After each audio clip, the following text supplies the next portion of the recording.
people in the camps are not Bhutanese. It is wrong to say that they are Bhutanese. Tens of thousands of Bhutanese have escaped what they claim to be ethnic cleansing. 1958 मा जब भुटानले आफ्नो नयाँ nationality ल्यायो, यही लको आधारमा लोछम्पाहरूले भुटानको नागरिकता पाए। दुईटा फरक कल्चर र ट्रेडिसनहरू एक अर्काको अगाडि आउँदै थियो। There's a lot of fear because of these Nepali populations. यसको समाधानको रूपमा 1988 मा भुटानमा सेन्सस भयो। रातारात लोछम्पाहरूलाई नागरिकदेखि इलिगल माइग्रेन्ट बनाइयो।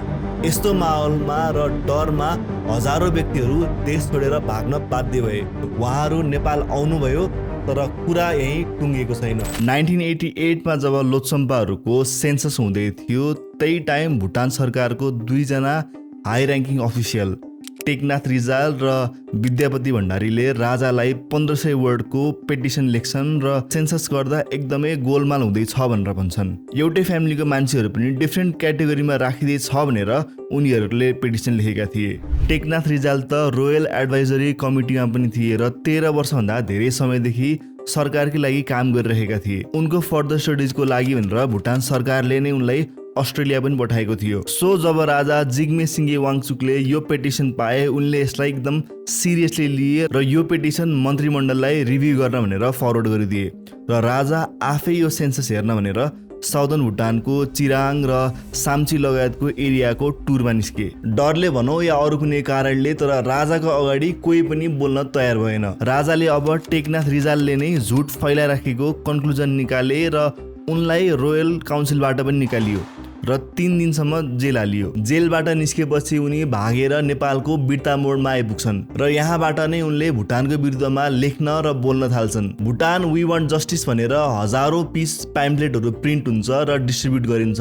भुटान योदेखि कति पनि खुसी थिएन। याद गर्नुपर्ने कुरा के हो भन्दा नेपालमा अझै पनि यो टाइममा पञ्चायत शासन नै चलिरहेको थियो र यो शासनमा खुलेआम बोल्ने अधिकार सबैलाई थिएन। सो 15 नोभेम्बर 1989 मा उनलाई नेपाल पुलिसले समातियो र बाई रोड उनलाई काठमाडौँ पुर्याइयो र भुटानको नेसनल एयरलाइन्स ड्रुक एयरमा राखेर उनलाई भुटान लगियो। यसलाई एक किसिमको किडन्याप भन्दा पनि हुन्छ, किनकि नेपाल र भुटान बीच कुनै पनि फर्मल एक्स्ट्राडिसनको एग्रिमेन्ट नै थिएन। यो टाइममा यसरी भुटान सरकारको विरुद्ध खुल्लमखुल्ला बोल्ने व्यक्तिहरूलाई जेल हाल्नेको संख्या 50 भन्दा धेरै थियो। आउने सालहरूमा उनीहरूलाई एक एक गरी छोडियो, तर टेकनाथ रिजाललाई भने छोडिएन र पछि उनलाई आजीवन कारावासको सजाय सुनाइयो। यो टाइममा भुटानभित्र भने ठुलो अनरेस्ट चलिरहेको थियो।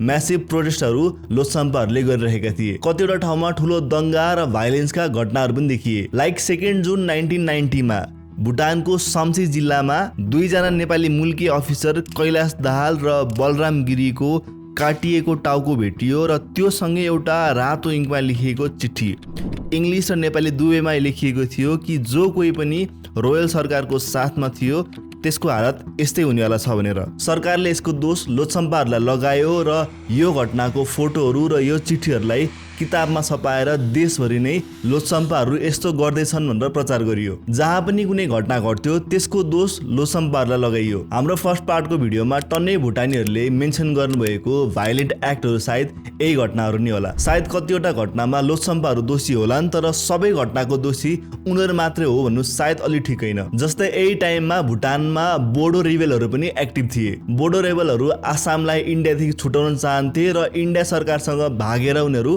भुटान पुगेका थिए। पछि धेरैवटा रिपोर्टहरू पब्लिस भएको थियो जसमा यो समयमा घटेको कतिवटा घटना यो बोडो रेबलहरूले घटाएका थिए। कतिवटा र्युमर अनुसार भुटान सरकारले नै यो रेबलहरूलाई युज गरेर घटना घटाएर र यसको दोष चाहिँ लोछम्पाहरूलाई लगाएको भन्ने कुरा पनि छ। पछि यही बोडो रेबल ग्रुप त भुटानकै लागि पनि टाउको दुखाइका विषय बन्छन् र 2003 र 4 मा भुटान सरकारले आर्मी नै प्रयोग गरेर उनीहरूलाई देशबाट हटाउनु पर्छ र यसलाई अपरेसन अल क्लियर भनियो। यो कियोस्को पछाडि जो भए पनि लोछम्पाहरू अब देश छोडेर भाग्न थालिसकेका थिए। सुरुमा उनीहरूले सिक्किम वा दार्जिलिङबाट पनि सपोर्ट पाउँछन् भनेर आश गरेका थिए, तर यस्तो केही पनि भएन। दार्जिलिङ आफै 3 वर्षदेखि गोर्खाल्यान्ड आन्दोलनमा होमिएको थियो र त्यहाँका लिडरहरू र मान्छेहरू लडाई लड्दा थाकिसकेका थिए र भर्खरै 3 पक्षीय सम्झौता भएर गोर्खा हिल काउन्सिल पनि फर्म भएको थियो। आज हम लोग दार्जिलिंग गोरखा हिल काउंसिल के संपूर्ण इलाका से जितना भी आर्म्स एंड एमुनिशन था जनता ने बनाया था वो आज से सरेंडर हो रहा है। सो त्यहाँको लिडरहरूले यो समस्यामा हात हाल्न ठिक सोचेनन्। केही लोछम्पाहरू इन्डियाकै अरू स्टेटमा हराए, तर मेजोरिटी भने इन्डियन ट्रकहरूमा लोड गरेर नेपालको इस्टर्न साइडमा ल्याइयो। नेपाल सरकारले आफै यो क्राइसिसलाई सल्भ गर्न नसक्ने हुँदै इन्टरनेसनल कम्युनिटीबाट हेल्प माग्यो। UNHCR, Amnesty international, world food organization आदिको कोलाबोरेसनमा यहाँ क्याम्पहरू बनाइयो। जसै भुटानदेखि आउनेहरूको सङ्ख्या बढ्यो, त्यसै क्याम्पको साइज र नम्बर पनि बढ्दै गयो। 1991 को अक्टोबरमा 3 जना भुटानी शरणार्थीहरू काठमाडौँ आउँछन् र भोक हडताल गर्छन्। सार्कको हेडक्वार्टर अगाडि उनीहरू धरना बस्छन्। सो यही साल इन्डियाको former chief justice VR Krishna अय्यरको लिडरसिपमा सार्क ज्युरी कमिटी फर्म हुन्छ। नेपाल, बङ्गलादेश र अरू इन्टरनेसनल जज र मेम्बरहरू मिलेर यो ज्युरी बनेको थियो। उनीहरू रेफ्युजी क्याम्पमा जान्छन् र रिपोर्ट तयार पार्न थाल्छन्। 2 जना ज्युरी रिपोर्टिङको लागि थिम्पू जान चाहन्थे, बट ड्रुक एयरले काठमाडौँमा उनीहरूको कन्फर्म भइसकेको टिकट पनि लिन मानेन र उनीहरूलाई थिम्पूसम्म उड्न दिएन। 1992 मा यो ज्युरीले यो रिपोर्टहरू पब्लिस गर्यो र यसलाई सार्कको भोइसेस अफ पेन सेगमेन्टमा राखियो। भुटानले यो रिपोर्टलाई मानेन किनकि यो ज्युरी सार्कले अफिसियली स्याङ्सन गरेको थिएन। यो रिपोर्टमा भुटानदेखि भागेर नेपाल आउँदा घटेका घटनाहरूको विवरण लेखिएको छ। एउटा स्टोरी छ कुनै मिसेस गोमाको बारेमा, जसलाई भुटानको आर्मीले 1 महिनाभन्दा लामो समयसम्म रेप गर्यो र कतिचोटि त दिन दहाडे दिउँसै र उनको 2 जना बच्चाको अगाडि पनि। त्यस्तै अर्को कथा छ कुनै शान्तिको बारेमा, जसलाई प्रोटेस्टरको रिलेटिभ भएकै आधारमा जेल हालियो। जेलमा उनीहरूलाई टर्चर गरियो, खाना पनि दिएन र अब देश छोडेर जाने भए मात्रै तिमीहरूलाई जेलबाट निकालिन्छ भनेर भनेको थियो। भुटानले यो रिपोर्टको सबै कथाहरूलाई फेक भनेर भन्यो। 1993 को अप्रिलमा पहिलोचोटि नेपालको प्रधानमन्त्री गिरिजाप्रसाद कोइराला र भुटानको राजाको बीचमा यो विषयमा ढाकाको सार्क समिटमा मिटिङ भयो, तर यो मिटिङबाट कुनै पनि कन्क्लुजन आएन। यसपछि Nepal Bhutan joint commission form भयो र टन्नै मिटिङहरू पनि भयो, तर उनीहरूले पनि कुनै पनि उपलब्धि दिन सकेनन्। फाइनली चौथो मिटिङमा नेपाल र भुटानको होम मिनिस्टर बीच अब भुटानी रेफ्युजीहरूलाई 4वटा क्याटेगोरीमा डिभाइड गर्ने भनेर सहमति भयो। पहिलो भुटानबाट जबरजस्ती निकालिएकाहरू, दोस्रो आफ्नै इच्छाले भागेकाहरू, तेस्रो क्रिमिनल केसेसहरू चलिराखेको र चौथो इलिगल माइग्रेन्टहरू भनेर क्याटेगोरी बनाइयो। रेफ्युजी क्याम्पमा यसको ठुलो क्रिटिसिजम भयो किनकि भुटान सरकारले धेरैजनालाई जबरजस्ती भोलिन्टरी माइग्रेसन फर्म भर्न लगाएको थियो, जसको अर्थ उनीहरू आफै आफ्नै इच्छाले भागेको भन्ने थियो। र त्यस्तै प्रोटेस्टहरूमा भाग लिएकै आधारमा धेरैजनामाथि क्रिमिनल केसहरू पनि लगाइएको थियो। क्याम्पहरूमा मान्छेको नम्बर अब 90,000 आसपास भइसकेको थियो। सुरुमा त कहाँ बस्ने र के खाने भन्ने चिन्ता थियो र जसै त्यसको व्यवस्था भयो क्याम्पको माहौल स्थिर हुन थाल्यो। छिटै फर्किन मिल्छ कि भन्ने आशा सबैमा थियो, तर भुटानमा कृषि गरिरहेका प्राय लोछम्पाहरूलाई यो नयाँ सिस्टममा आउनु भने एकदमै अप्ठ्यारो थियो। आफ्नो इन्डिभिजुअल डिसिजन भन्दा पनि समूहको निम्ति एउटा डिसिजन हुन्थ्यो र त्यही डिसिजन अनुसार सबैले काम गर्नु पर्थ्यो। खानाको कोटा पनि फिक्स अमाउन्टमा मात्रै थियो। त्यस्तै धेरैजनाले आफ्नो एजुकेसनल सर्टिफिकेटहरू पनि भुटानमा नै छोडेर आएका थिए। फेरि रिटेस्ट गरेर उनीहरूको क्वालिफिकेसन पत्ता लगाउनु पर्ने भयो। एन्ड जसै सानो बच्चाहरू ठुलो हुन थाले उनीहरूको प्रश्न पनि सुरु भयो कि हामी यहाँ किन छौँ र हामी आफ्नो घर किन जान सक्दैनौँ भनेर। डाक्टर नगेन्द्र थगुन्ना जो पेसाले साइकोलोजिस्ट हुनुहुन्छ, उहाँले यो क्याम्पहरूमा डाइरेक्टली काम गर्नुभएको थियो। उहाँको भनाइअनुसार प्राय क्याम्पमा भएकाहरूले आफैलाई दोषी जस्तो सोच्थे। अरूको हेल्प लिँदा र अरूसँग केही माग्नु पर्दा आफैलाई एकदमै इन्फेरियर टाइपको फिल गर्थे। उनीहरू आफ्नै नजरमा अरूको निम्ति बोझ जस्तो फिल गर्दै थिए। यसको रिजल्टमा 100 व्यक्तिहरूले क्याम्पभित्र नै सुसाइड गरे। सुरुको फेजको एक्ज्याक्ट डेटा छैन, तर 2004 देखि 2011 को बीचमा 200 भन्दा धेरैजनाले झुन्डिएर सुसाइड वा अटेम्प्ट टु सुसाइड गरेका थिए। क्याम्पको अनुभव तितो मिठो हुँदै थियो र उता जोइन्ट कमिसनको मिटिङहरू पनि रेगुलर हुँदै थियो, तर क्याटेगोराइजेसन र भेरिफिकेसन कसरी र कहाँबाट गर्ने भनेर सहमति हुन सकेको थिएन। यसको एउटा मेन कारण नेपालको अस्थिर राजनीति पनि हो। सरकारहरू फ्रिक्वेन्टली चेन्ज भइरहेको थियो र यस्तो टाइममा नेपालले पनि सशक्त रूपमा आफ्नो कुरा राख्न सकेन। नेगोसिएसनमा UNHCRले नै लिड गर्नुपर्ने भन्ने आवाजहरू पनि उठ्दै थियो, बट भुटानले UNHCRले नेगोसिएसन लिड गर्यो भने आफू मिटिङमा नै नआउने भनेर घोषणा गर्यो। पछि विभिन्न देशहरूलाई नेगोसिएसनको निम्ति हेल्प मागियो, जस्तै नेदरल्यान्ड त नेगोसिएसन गर्दिनको निम्ति तयार पनि थियो। इन्डिया भने यो मुद्दा भुटानको र नेपालको भएकोले उनीहरू आफैले नै यसलाई सुल्झाउनु पर्ने भन्ने रट लगाएर बसिराख्यो। कुराहरू अगाडि नबढेपछि जबरजस्ती फेरि भुटान पस्ने प्रयासहरू पनि भयो। 1996 को जनवरीमा उनीहरू जबरजस्ती भुटान पस्न खोज्दा उनीहरूलाई बर्डरमा नै इन्डियन सेक्युरिटी फोर्सेसहरूले एरेस्ट गर्यो। बर्डर एरियाको क्षेत्र एकदमै तनावग्रस्त भयो। यही टाइम ब्रिटेनको एकजना एमपी सर जन स्ट्यानली नेपालको अफिसियल भिजिटमा थिए र उनले यो सिचुएसनलाई आफ्नै आँखाले देख्न पाए। यसको 2 महिनापछि मार्च 1996 मा युरोपियन युनियनले आफ्नो एउटा रिजोल्युसन पास गर्यो र यो रिजोल्युसनमा भुटानलाई UNHCR के अन्डरमा त्यो रेफ्युजीहरूलाई फिर्ता लानु र इन्डियालाई पनि यसमा हेल्प गर्नु भनेर अनुरोध गरिएको थियो। बट उता भुटानमा भने लोछम्पाहरूले खाली गरेको जग्गा र घरहरू अरू कसैलाई बाँडिदै थियो। 1997 मा 15,000 भन्दा धेरैजना रेफ्युजीहरू 1 महिना लामो भोक हडतालमा जान्छन् र UN लाई केही स्ट्रिक्ट एक्सन लिनु भन्छन्, जसले गर्दा भुटानमाथि स्लोली प्रेसर बिल्डअप हुन थाल्यो। राजा वाङचुक र भुटानको नामहरू पनि इन्टरनेसनल मिडियामा रेगुलरली आउन थाल्यो। Sad predicament facing more than 100,000 people in refugee camps in Nepal who are desperate to return to nearby Bhutan. So 1998 मा भुटानको राजाले एउटा ऐतिहासिक डिसिजन गर्छन्, जसमा उनले 26 वर्षदेखि चेन्ज नभएको मन्त्री क्याबिनेट पुरै डिजल्भ गरिदिन्छन् र 6 जना नयाँ मन्त्री अपोइन्ट गर्छन्। अब देशभित्रको डाइरेक्ट डिसिजन राजालाई नभएर यो क्याबिनेटले लिने भनेर भनियो। त्यस्तै टेकनाथ रिजाल जो अलमोस्ट 10 वर्षदेखि भुटानको जेलमा थिए, उनलाई पनि रिहा गरियो। यो सबै डिसिजनहरूले रेफ्युजी क्याम्पमा एक किसिमको नयाँ जोस र आशा पलाउन थाल्यो।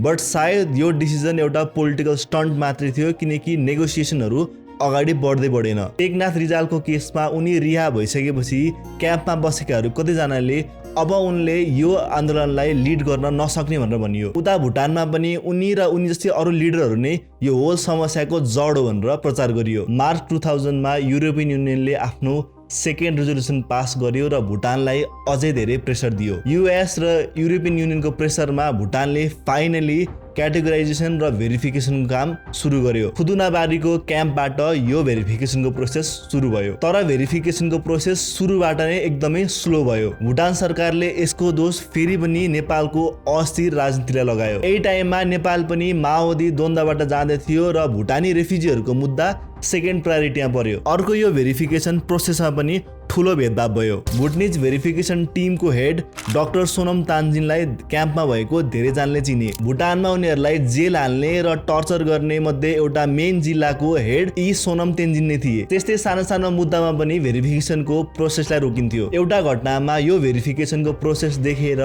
त्यसबाट चिडिएर रिसाएर एकजना व्यक्तिले ढुङ्गा टिपेर भुइँमा फेक्दा भुटनिज भेरिफिकेसन टिमले आफूलाई सेक्युरिटी नपुगेको भन्दै होल प्रोसेस नै रोकिदियो। जम्मा केही हजारको मात्र भेरिफिकेसन गर्न 1 वर्षभन्दा धेरै समय लाग्यो। यो रेटमा सबैजनाको भेरिफिकेसन गर्न 7 देखि 8 वर्ष लाग्नेवाला थियो। भेरिफिकेसन टिमको रिजल्ट पनि एकदमै कन्ट्रोभर्सियल बन्यो। जस्तै 8 वर्षको एउटा सानो बच्चा देवी पौडेल, जसको जन्म क्याम्पमा नै भएको थियो, उसको क्याटेगोराइजेसन क्रिमिनलमा राखियो। खुदुनाबारी क्याम्पको 75% लाई भुटानी नागरिकको क्याटेगोरीमा राख्नुपर्ने थियो, बट प्रायलाई क्रिमिनल वा आफ्नै इच्छाले देश छोडेको भन्ने क्याटेगोरीमा राखियो। क्याम्पमा यस्तो हुँदै गर्दा केही एजुकेटेड रेफ्युजीहरू भने कामको खोजीमा बाहिर निस्कन थाल्नुभयो। उहाँहरू प्राय प्राइभेट स्कुलमा टिचरको जागिर खान थाल्नुभयो र त्यस्तै केही टिचरहरूले मलाई पनि म सानो छँदा पढाउनु भएको थियो। क्याम्पमा बसेको पनि 15 वर्षभन्दा धेरै भइसकेको थियो र स्लोली अब डोनर एजेन्सीहरू र बाँकी सहायता गर्ने हातहरू पनि स्लोली कम हुँदै थियो। अब उहाँहरूसँग 3टा मात्र अप्सन बाँकी थियो। पहिलो भुटान फर्किने, दोस्रो नेपाली नागरिकता लिएर नेपालमै बस्ने वा अरू कुनै तेस्रो देशमा गएर सेटल हुने। भुटानले फिर्ता लान तयार थिएन र नेपालले त सुरुदेखि नै उहाँहरूलाई नागरिकता दिन नसकिने भन्दै आएको थियो। Nepal gave them this humanitarian assistance in the hope that they will be going back to their country, and it is not possible for us to accommodate them in this country. So यो टाइमदेखि नै तेस्रो कुनै देशमा settlement गर्ने कि भन्ने कुराहरू उठ्न थाल्यो। देन 2006 मा अल अफ अ सडन भुटानको राजाले आफ्नो पद त्याग गर्छन् र आफ्नो छोरालाई नयाँ राजा बनाउँछन्। भुटानको 5औं राजा। With a medieval tradition and a Buddhist spirituality, a 28-year-old with an Oxford education has assumed the Raven Crown of Bhutan. भुटानले पहिले नै 2008 मा आफ्नो पहिलो डेमोक्रेटिक इलेक्सन गर्ने भनेर घोषणा नै गरिसकेको थियो। सो सबैले 2008 को इलेक्सन पछि मात्रै उनले आफ्नो पद त्याग गर्छन् भनेर सोचेका थिए, बट होल देशलाई नै शक पार्दै उनले 2 वर्ष अगाडि नै आफ्नो पद त्याग गरिदिए। भुटानमा कसैले पनि डेमोक्रेसीको माग गरेको थिएन र पनि राजाले जबरजस्ती डेमोक्रेसी दिने भनेर घोषणा गरे। उनको यो डिसिजन पोलिटिकल स्टन्ट मात्रै हो भनेर धेरैजनाले एनालिस्टहरूले आरोप पनि लगाए। 2008 को इलेक्सनको तयारी स्वरूप 2007 मा नै मक इलेक्सनहरू हुने भयो। हजारौं रेफ्युजीहरूले आफूले पनि भोट हाल्न पाउनु पर्छ भनेर बोर्डर साइडमा गएर प्रोटेस्ट गरे। इन्डियन सेक्युरिटी फोर्सेसहरूले फेरि पनि यो प्रोटेस्टलाई नेपाल इन्डियाको बोर्डरमै रोकिदियो र यसमा धेरैजना घाइते भए। पछि यसको बारेमा भुटानको फरेन मिनिस्ट्रीलाई सोध्दा यो नेपाल र इन्डियाको आफ्नै इस्यु भएको भनेर भन्यो। अरु कुनै अप्सन नभएपछि थर्ड कन्ट्रीहरुमा रिसेटलमेन्ट सुरु भयो। लगभग 1,20,000 जना रेफ्युजीबाट 1,13,000 भन्दा धेरैजना व्यक्तिहरू 8वटा भन्दा धेरैवटा देशमा शिफ्ट भइसक्नु भएको छ, जो प्राय युएस, क्यानाडा, युरोप र अस्ट्रेलियामा हुनुहुन्छ। मान्छेहरू शिफ्ट हुँदै जाँदा क्याम्पको साइज पनि घट्न थाल्यो। पुरानो लिडरहरू जस्तै भम्पा राई, जसले सबैजनालाई एक बनाएर राख्नु भएको थियो, उहाँहरू पनि अब बिस्तारै बिरामी हुने र बित्न थाल्नुभयो। अहिले क्याम्पमा प्राय बुढो मानिसहरू मात्रै हुनुहुन्छ, जो अझै पनि आश गर्दै हुनुहुन्छ कि एक दिन उहाँहरू भुटान जानुहुन्छ। उहाँहरू अझै पनि त्यो देश जान चाहनुहुन्छ जुन देशले उहाँहरूलाई टेररिस्ट भन्यो, जुन देशले उहाँहरूलाई आफ्नो देशको नागरिक भन्न, जुन देशले उहाँहरूलाई 30 वर्षसम्म रेफ्युजी बनायो र पनि उहाँहरू त्यही देश फिर्ता जान चाहनुहुन्छ। के छ र हाम्रो न नेपालमा नागरिक छ, न घर छ, न जग्गा छ, न पैसा छ, न हाम्रो नाता सम्बन्ध छ, केही छैन। 2100 जना भुटानिसहरू पनि जबसम्म फर्किन्छौँ भने हामीले हिम्मत गरेर हामी बस्नुपर्छ। जाने त अमेरिका गए, हामी के कहाँ जाने? खोलातिर जाने, खोलातिर जाउँ भन्दा त बेला भएको छैन। 95% भन्दा धेरैले क्याम्प छोडिसक्नु भयो र आज उहाँहरू अरू कुनै देशको नागरिक हुनुहुन्छ। सो नम्बर वाइज यो समस्या लगभग समाधान भइसक्यो। त्यसो हो भने म किन यो पुरानो घाउहरू कोट्याउँदैछु र यो होल 2 पार्टको सिरिज बनाउनुको पोइन्ट चाहिँ के भयो त? यो भिडियो अहिले क्याम्पमा बसिरहनु भएकोहरूलाई फेरि भुटान लानुपर्छ भनेर बनाएको पनि होइन, वा भुटान वा भुटानीहरू अहिले खत्तम हुनुहुन्छ भनेर बनाएको पनि होइन। बट यतिका वर्ष बित्दा पनि को गलत थियो, लोछम्पाहरू वा भुटान सरकार, त्यो अझै पनि क्लियर छैन। हामी विगतलाई सुधार्न नसकौँला, तर एटलिस्ट विगतमा कुनै गलत घटना घटेको थियो भनेर त्यसलाई एक्नोलेज गर्न सक्छौँ र भविष्यमा यस्तो घटना फेरि दोहोरिँदैन भनेर यसबाट सतर्क हुन सक्छौँ। र हो त्यो टाइममा लोछम्पाहरूसँग कुरा मिलेन होला, एक किसिमको डर थियो होला, दुवै पक्षले गलत गरेका थियो होला, तर जसरी जे भयो सायद त्यो हुनुहुन्थेन।